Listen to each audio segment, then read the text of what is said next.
വന്നിരിക്കുക. ഞാൻ നിങ്ങളോട് രണ്ടുപേരോടും നിങ്ങൾ രണ്ടുപേരോടും ഞാൻ സംസാരിക്കുന്നതിന് ഇവിടെ വന്ന് എന്റെ മുന്നിലിരിക്കുക. ഇതൊന്നറിയാവാ? ഇതാണ് കുശുമ്പ് എന്ന് പറയുന്നത്. പിന്നെ ശോക്കുട്ടിയുടെ അടുത്ത് അമ്മ ഒന്നും മിണ്ടിയില്ല എന്ന് പറഞ്ഞ് വന്നിരിക്കുക. എന്നിട്ട് ചക്കരയോട് അമ്മ സംസാരിക്കും, ചക്കരമുത്തിനോട് അമ്മ സംസാരിക്കും. ഒഴിവിട്ട് പൊന്നിനോട് അമ്മയെ പോയിട്ട് വന്ന കാര്യങ്ങളൊക്കെ അവരോട് പറയുകയില്ലായിരുന്നു.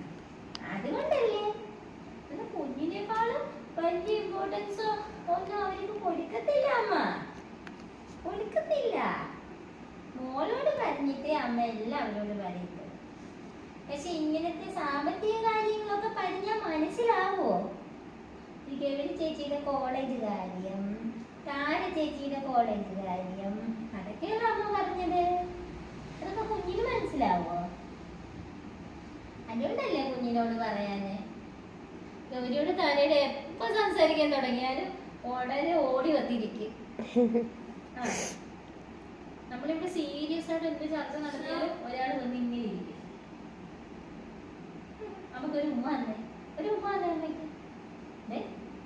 ഇങ്ങോട്ട് നോക്കി, വീഡിയോയിലോട്ട് നോക്കി, പോസ് ചെയ്ത് ഗൗരിമോളെ വിളിച്ചാണ് പോസ് ചെയ്ത്